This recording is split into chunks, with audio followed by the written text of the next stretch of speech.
Hi, it's Dave Forrest and Harvey Lowe, and we're back for another episode with Harvey's beautiful Millennium Falcon. Harvey, welcome back. Thank you very much for that. Thank you, Dave. Now we're all set. Now I'm prepared. So, yeah, I'm here in Dave's garage again in Garage Studio Modeling for another episode of, sorry, my train of thought was like, modeling the Millennium Falcon. So, it's coming along beautifully, Harv. Really, a lot of progress from last time. Looks like it's all the paint's on, and the different colors on there. Even though I think there's only two. There's basically on top of the black. There's only about two colors on here.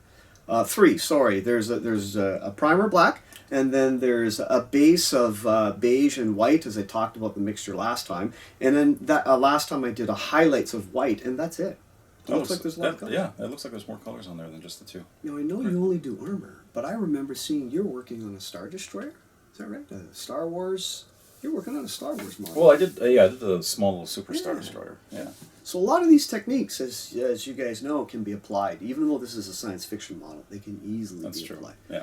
To armor. Yeah, they do. The techniques do cross pollinate. And that's why we're doing that, right?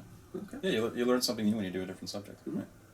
So we'll look forward to. So what's the plan for today's episode? Yeah, what I'll do today is I will finish up with some modulation. You may recall in the last episodes I was talking about how I do modulation a little bit different than you do because your eyesight's much better than mine. You seem to be able to master it by eye. I've got to blend a little more, and I'll show you how I do that. But effectively, you're after the same type of effect, and I'll show a bit of that. And then I'll move on to decals, what are the Americans called? I think we settled on decals. Decals? Not decals. I think it was decals. You Americans call it decals, right? I don't. Maybe that's where I first heard it. What do they call it in the UK?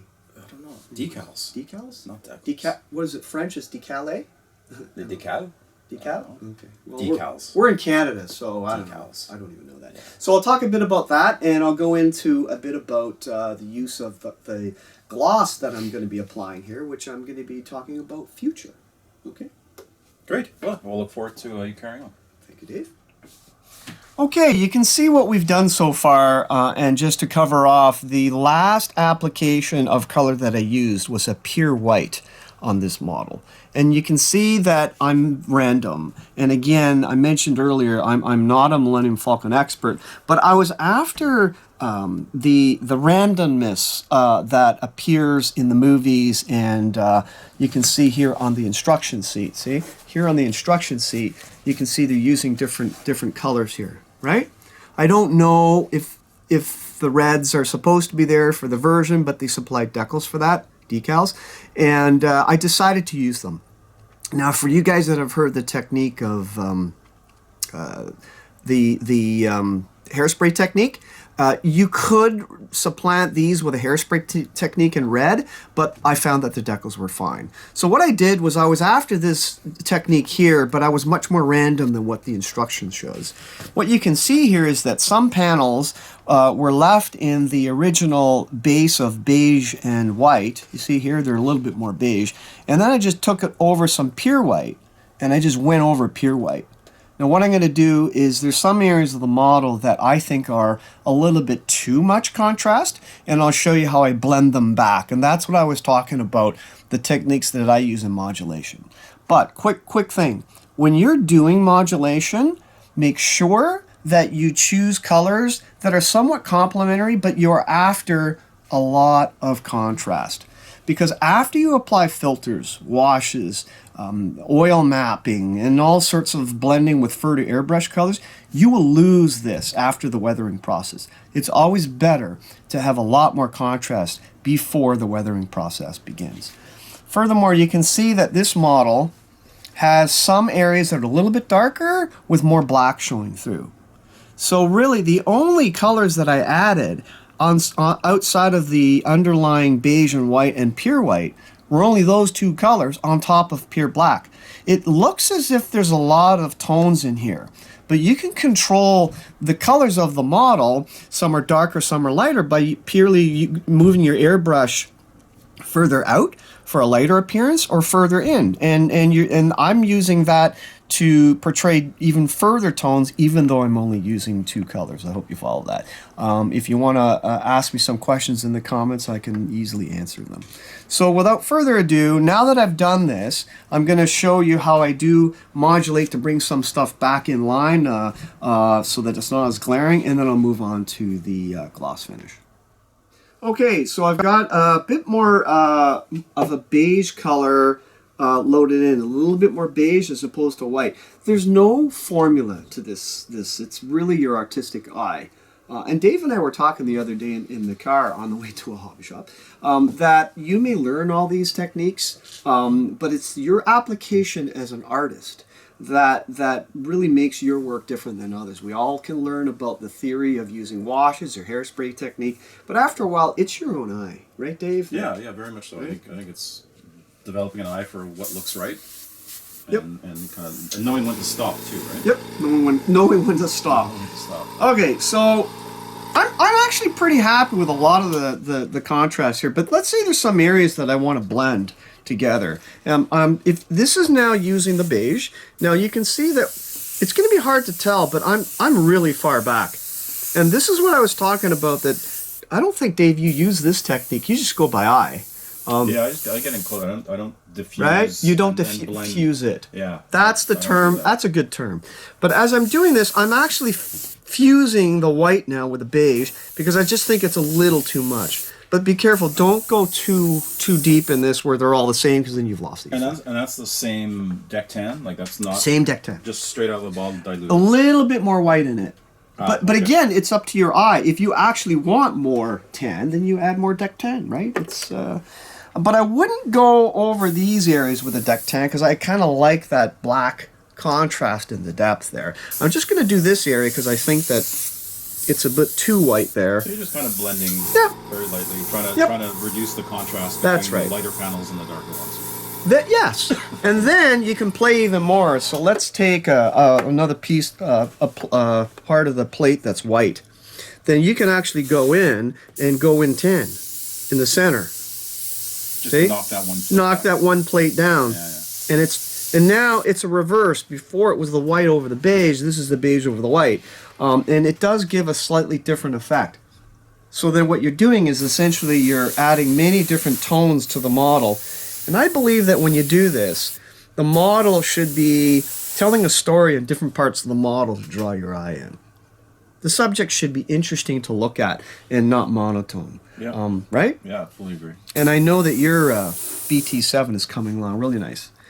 So here's an area where you see there's just a white and then the rest. I'm just going to tone that down a bit. It's becoming more beige, see?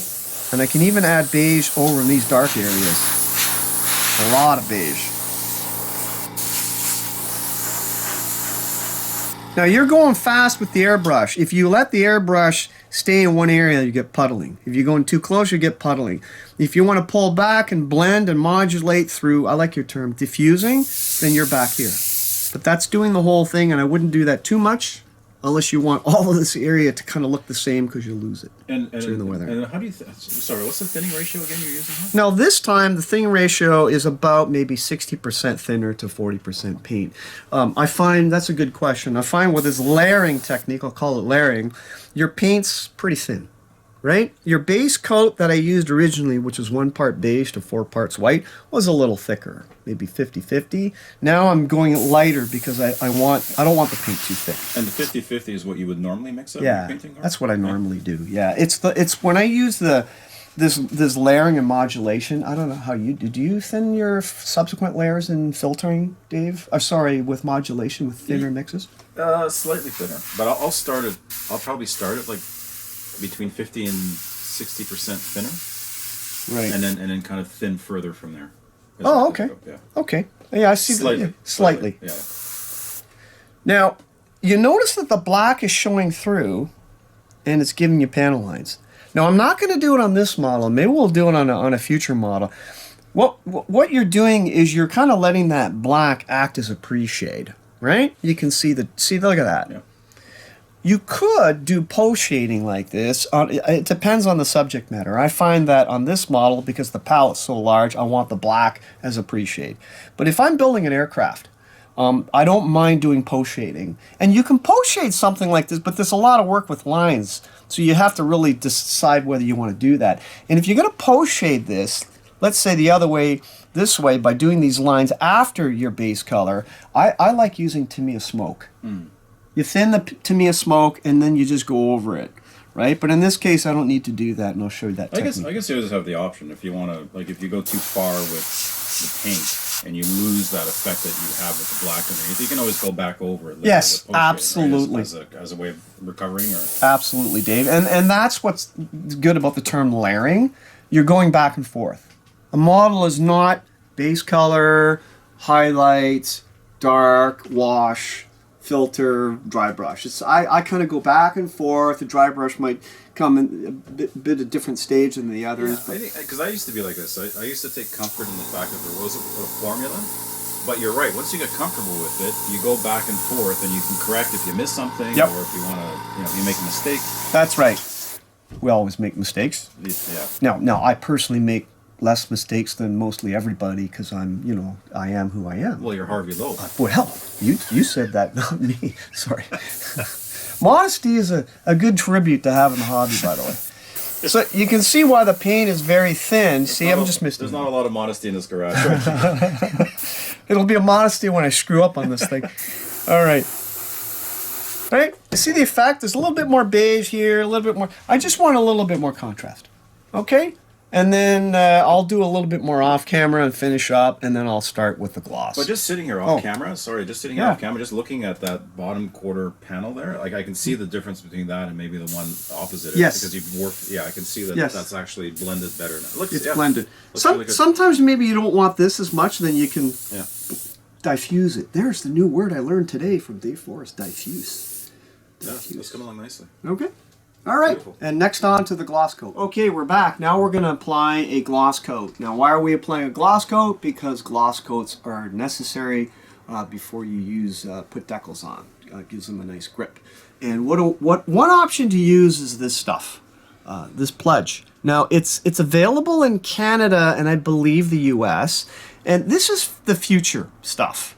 And I decided to use this on the Millennium Falcon. You have many options to use a gloss coat, right? And maybe we can do a separate episode, Dave, on the different types of gloss coats that you can apply before decking. Sure. Right? But in this case, Pledge, for this size model, I got this from Canadian Tire, so that it's economical, right? For a model like this, you get a huge bottle. In my understanding, unless you guys can add a comment, I don't think that it really matters after a while if it starts to yellow. I believe it still works. But this is a brand new bottle. I think it cost me about maybe $6 or $8 Canadian, which is probably like, $1 US. Anyways, this is the brand that we have in Canada. I don't know if it's available anywhere in the world. It's very clear, right? And when you use it, as I'll show you in a sec, you don't need to thin it. But if you want to thin it, you just use this, this is Windex.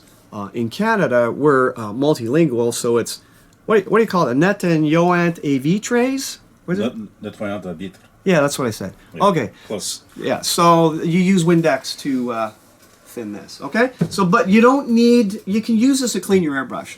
But what I'm doing is I'm just pouring a bit of this into this cup, which Robert gave me. By the way, we were just talking off camera. He bought these off of Amazon by bulk, and you can actually see that it's got a little cap. I think I might get some of these, and you can buy these in bulk, and you can use them to maybe put a cap on when you want to use a filter or something like that. So that's a good tip. Okay, so we're going to just load this up without thinning, right? Pledge right out of the bottle. Don't have to thin it. By the way, if you're going to be doing a lot of spraying, I do wear a mask, and I would suggest you do that. So I'm not going to be doing a lot of spraying today. And we're spraying in Dave's garage, so sometimes it's good just to wear a mask. If you do a lot of spraying, you get a lot of overspray. So we'll do that off camera, so we get a lot of nice beige overspray on all those beautiful models behind me. But you should wear a mask. By the way, when you spray this stuff, it actually smells very nice. Okay, so, and again, I wear a glove just to see how fast this comes out. Look, if I just squeeze the trigger a bit, it's misting, but if I squeeze it hard, look how fast it comes out. So be careful that this stuff is very thin. And what's the point on this needle? It's a 0.5. It's a 0.5 millimeter. Yeah. It's a 0.5 millimeter nozzle, so it's big. So when you're doing this gloss coat with the Pledge, make sure that your brush is not too close in, because it'll puddle, just like it did on my gloves. See, it'll puddle quick. And your pressure on this brush is what, about 12, 15 psi? About that, yeah. Right? So you got to go light. So if you're using this stuff, don't thin it. Keep your airbrush a few inches off the base. Go on a piece of paper towel or before you go on. Never start your airbrushing right on the model, especially on this one. You'll get splatter. So just go right at it. It's hard to tell, but it's going on. I use a light to tell me off camera there's a light shining, and I can see the application on the model. But because this is, I believe it's an acrylic or water base, so you even got a droplet there, see? But well, that'll tidy up when you do washes. Does that level up pretty good, Mark? Oh, it's beautiful. Now, it levels out beautifully. Don't go too far because it'll dry before hitting and you get an orange peel effect. You want to make sure that you apply it relatively wet, but keep that airbrush moving. Look, my airbrush is constantly moving, constantly. So how wet, it's hard to see from where I am, but how wet a coat are you putting on? It's fairly wet. So it's wet to the touch. Yeah. Oh yeah. And this brush is moving back and forth. I'm going to intentionally just puddle it. See, there's a little area here. See? Right away, it's really glossy in the middle, and the rest, it's puddling. Now, you can correct that later, and it'll self-level, but see, it's still much more shinier in the middle. But you want to keep about 2 to 3 inches of the airbrush off the surface, back and forth. This hand's moving quite quickly. If you spray with a spray can, it's kind of the same thing. If you're spraying, model car guys out there using a spray can, first of all, you're starting off the model, but you're really doing this back and forth with the air can quickly. You're not just focusing on one area, and it's going on really glossy. You're right, though. It does have nice smell to it. It does, eh? Yeah, for a change. Yeah. Out of an airbrush has nice smell. It's got a beautiful smell. I mean, like I say, they'll wear a mask. I'm not wearing one now because I'm just doing a bit of this. You only really need 1 or 2 coats. You don't have to have a pure gloss for your decals. It'll work. But you'll see a little later, be careful, you got to let this stuff dry. I was talking to Mr. Airfix, John Wong, who said he uses technique, but he likes to let this stuff cure for, he says, a week. And I found that when using this stuff in other models, if you let it cure overnight, 24 hours, and you apply decals to it with decal setting solution like Solvacet or something, it does weaken the Pledge Future wax. So it doesn't harm. It gets soft? It gets soft. Oh, really? It gets soft, yeah. See, so John's onto something. John's onto something. Let it cure. Let it cure for a week. Now, is this the same? So this looks like the same, and it smells like because I have an old bottle of Future. Yeah. That I use sometimes. Mm-hmm. So this looks exactly the same. It smells the same. Same. And you could use this for canopies as well. If you oh yes, good point. Good point. Perfect for that. It's perfect for that. You've heard dip. There's a lot of YouTube videos about canopy dipping. Maybe we'll do a separate episode. I'm working on a 48th bomber, and it's got vacuum form canopies. And at first I thought, well, would dipping a vacuum form canopy work in future? Because I'm afraid it might bead, because the vacuum form canopies are very, very glossy. But when I dipped it in the floor wax, it was perfect. And we'll do a separate episode on that. But what it also did is this stuff, when it dries, is fairly hard. And I found when I dipped a vacuum form canopy in it, it actually hardened the vacuum form itself, almost made it like an injection canopy. Wow. So good to know. Yeah. Good to know. They all come in different brands, but I believe as long as it's clear, you're okay. Don't get the stuff that's a little brown. It's a wax. Yeah, because they changed, because Future changed the formula at one point. Yes, they did. A number of years ago. They did. And then now I guess now they're back with this formula. With this one. Good. Good to know. So maybe you guys can put in the comments what this is called in other parts of the world, the UK, Europe. I don't know what it's called there. Okay, keep going. Just make sure it's all. The more you add, obviously, the more glossy it gets. Right? It doesn't have to be even all over. I mean, this is a 0.5. I can just keep going, but I'll finish the rest of it off camera, and we'll move to deckling. Now, okay. Are you? Oh. Sorry, just before you go, are you glossing this purely for the application of the decals after? Yeah. That's the only reason. That's the primary reason, and that's a good point because. Remember I said it earlier, you got to plan your model in advance. Think about what you want to do. If I'm going to be doing washes or filters, I decided that I'm going to do them after the decals are on. Because I don't want that much contrast with the decals. That's a matter of preference. Mm-hmm. Yeah. Or you can apply the decals on after your filters and what. That's entirely up to you. That's why this is a hobby of art. And it's not necessarily step by step, but that's a great point. Good. All right. Okay, I'm back, and now we're doing the deckling part. Now, see the instructions here in this model. It's very, very detailed. These are at the end of the instructions, and you can see there's top side, bottom side, and even there's, I guess this is side view, where you can do some deckling on the side. Now, I did decide not to use some of the decals, because I found some of them were very small, like these little red ones. I'm not going to use those decals because they're very tiny, and I just painted them on. So sometimes you have to think, well, do you want to use them? Do you want... See, look at this kit. Gives you these very detailed decals. You can see the scale of this against a paintbrush, my hand. They're really tiny. They're really tiny. And will I use all of them? I don't know yet. But you see, these ones I probably won't use. I'll just paint them. They're very small. And I suppose if you're... really an aficionado of the Millennium Falcon, you use them all. I haven't decided yet because again it's an artistic license, but I'll decide which ones I use. I've already used some of them already. Okay, the Deckle Sheets do come with pretty well everything, and some of them I decided not to use at all. So these ones here, these gray ones here, you can see the model here. They're supposed to go on these parts here. And I decided not to use them because I like the modulation I've done on them already, right? Because if you use them, it'll just cover the modulation and you'll lose that effect. So I decided not to use those. I also decided, I think I commented earlier, I decided not to use the interior instrument panels because they had relief on them. I guess that's an important consideration, whether you use a decal or not, right? If it's going over a fairly complex surface, then that's going to be problematic. It's problematic. And when you look at the decals, that's a good point, Dave. When you look at the decals here, you can see in the instruction sheet, I'm going back and forth, Robert's filming. You got to decide whether this decal is going over a lot of relief. Then do you use it? Do you not? Do you leave it off or do you paint it? That's entirely up to you. But I would suggest that, as you talked about, Dave, if there's a lot of relief, I would not use a decal.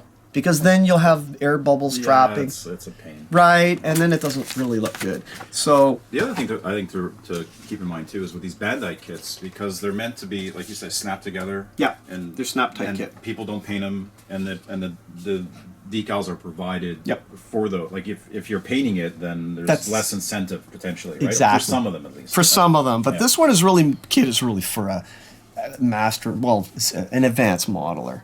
But you're right. See these ones here? These are the Canopy frame decals. I masked it with Tamiya masking, so I didn't use those. So, but I never throw anything out either. I keep all of the decals in a box. One day, I mean, these ones here, you might even want to use them in an aircraft, right? Or another science fiction. Another science fiction, exactly. Right? And I didn't do hairspray because, look, these aren't bad. I think, David, you told me, like, if it looks good, why bother? Yeah. So I'm actually not going to use the hairspray technique on this model. Well, maybe I might later on. I don't know yet.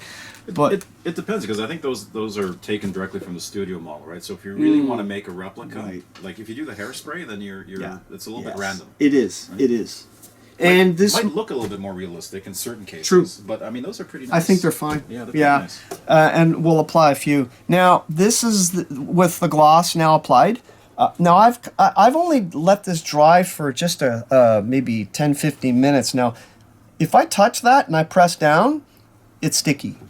You'll see fingerprints. So I would really let it dry. I'm just going to go to another part of the model where I did it earlier, so there's a little bit more time for it to cure. But I think John's advice is good. Leave it for a week before you start applying any decals. I actually started applying decals 24 hours later just to see. And what I noted is when I applied the decal on the model and I started to use decal setting solution, it actually weakened the future. And you could actually see the future dissolving. So you don't want that. Now, as you're looking at the model, I'm going to start applying some decals. And we've got our trusty water here. Now, I'm not, like some guys prefer warm water. I just use water. Some people say that warm water works I use warm water. You use warm water? This water might be a little cold because it's been sitting for a bit. But yeah, if I'm putting decals, I'll get warm water out of the tap, and I just find it does? It loosens everything that much quicker. You get to the same spot. You just get a little bit quicker with warm water. It's easier in your hands too. So I just dunk it in. Some guys leave it in a long time. I just dip it in for a few seconds and I put it on a paper towel and I let it dry. And I'll do this guy as well. Just dip it in, let it soak for a few seconds. Every decal is different. I find some of them you need to let them stay in the water a lot longer. Right? Now, how do those decals compare to, like, are they fairly thick, or like if you look at Tamiya, what you get out of Tamiya kit, the decals are fairly thick. They usually go down, but they end up going down pretty nice at the end of it. But they come out, they're pretty thick on the sheets. How do those compare to? I'm looking at this against the light. They're fairly thick. They are thick. Yeah, they're pretty thick. So I know what you mean. On aircraft modeling, I'd probably try to do as much painting of the markings as I possibly can, or add gloss coats and sandwich it right before and after. Because I know for my BT7, I decided to use Echelon decals because they're beautiful. I mean, we'll see that in the next episode. But they're stunning. Yeah, they go down really thin. And they're thin. Yeah, and what do you think about dry transfers? Do you use those a lot? I've used them in the past. They're good, but they can be problematic. Yeah. I used them on the Brum bar, and I remember when I was putting them on and lifting them off, it didn't release fully from the backing. Right. And then I had gaps, so I had to go in with paint and. Well, okay, so back to this. You see, I'm just putting water on there. Now, this is maybe a time to talk a bit about decal setting solution. Here's some old stuff. I still have it. The aerosol, right? Now, is that the same as the micro, like the Microset, Microsol, kind of the same stuff. Is it just rebranded? Like, I don't know. It smells the same. I haven't seen those. This is really old. Yeah, right. That goes back. It goes That's retro, man. And then, of course, you have the Microset, Microsol. The Microset goes on first. The Microsol goes on top, kind of like what I'm doing here with a brush in the water. You put the setting solution on. I can do that here. I'm just using water here, but you have that option. So there's two options. What's the difference between the two?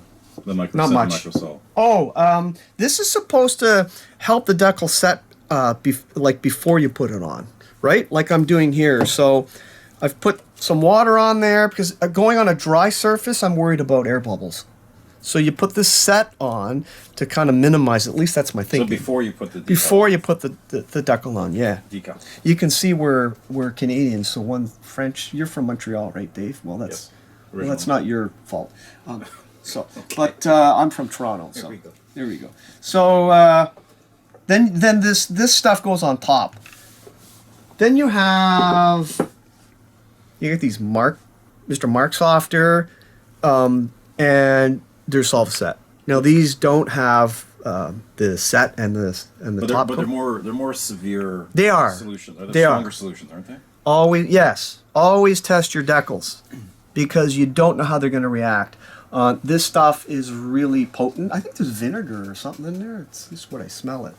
I'm going to use this stuff because I just happened to be using it before, and the Decals didn't have any reaction.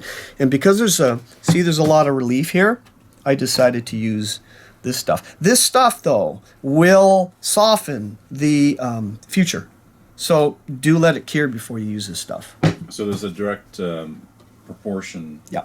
In terms of the strength of the setting solution and the potential softening. Yes, definitely. Definitely. Gotcha. So I'm just doing this by hand. You know what I find works, and I'm just doing this for the camera, so that one's done. You can, if you want to move your decal around because it's not placed the right way, you can use a toothpick. You can even use a scriber because you just lightly move the decal. This one looks like it's perfect. There's just some underlying relief here. So that looks pretty good. Yeah, look at the... It's not bad. I want that contrast.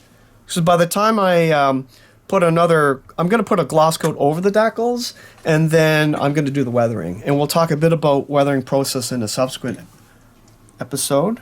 And just brush this stuff on. Again, you guys know this. If you use a lot of this stuff, don't touch it.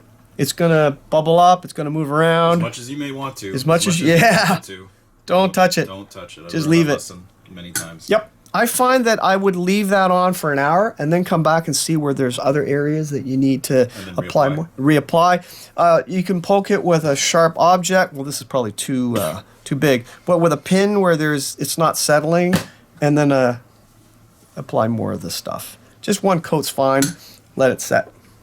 And then this guy, I'll apply this. It's going where I'm just doing where the instruction tells me to go. And this fellow here is, I believe, up here somewhere. Yeah, kudos to Bandai. Yeah. I mean, those are pretty... Those are nice. Those look really good. I mean, See, you really don't have to do... Look, yeah, it's good, right? Yeah. See it? It's got the damage there. Yeah. Right?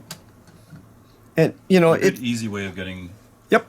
Variable color, or different colored panels with hairspray simulated. And you're right. You notice that this is actually, I didn't probably have to modulate that as much, but it's giving even more tonation from the decal and the other areas which I did modulate. Okay? And I'll just do these two, and then I'll come back on the camera after I do the rest, and I'll show you how the rest of it looks. Beautiful. Okay, I finished the decaling on this side of the model, and you can see that it's actually not bad. Dave's looking at me. What do you think, Dave? I think it looks really good. They gave you some beige ones, like pure beige. Look at the contrast here. They give you tiny little, like this. I thought this one was good to apply. Yeah. Like these are the stenciling, and you can see the red's got it's cracked and it's weathered and chipped. Now this is just the decals down on the mall. Like there's no gloss coat over it. No. Right? No. Okay. You do that. You can apply the gloss coat over it. You see with the Solvaset here, you can see, Robert, there's a little pipe there. And with the Solvaset, it's snugged right down. And these decals are actually glossy. They're pretty glossy. So it kind of blend. But I will go over another coat of the future. You could use another gloss coat if you want. We'll talk about a separate episode of gloss coats. I know some guys use...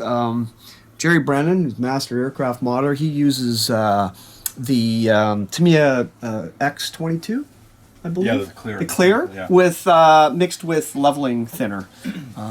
Okay, you can see that. That looks good. Yep. Yeah, those are nice. Those are nice decals. Here's one right here, Dave, that has all in one decal. The gray, the beige. This is all one decal they did. Oh wow. So it just gives you, let's leave it, right? I could come back and spray it. Why bother spraying on top of it and just leave it? Because I think the weathering process will bring it out more. So that's basically what it looks like. I painted some of these details myself, right or wrong, I don't know. These aren't decals. I just painted them because wow.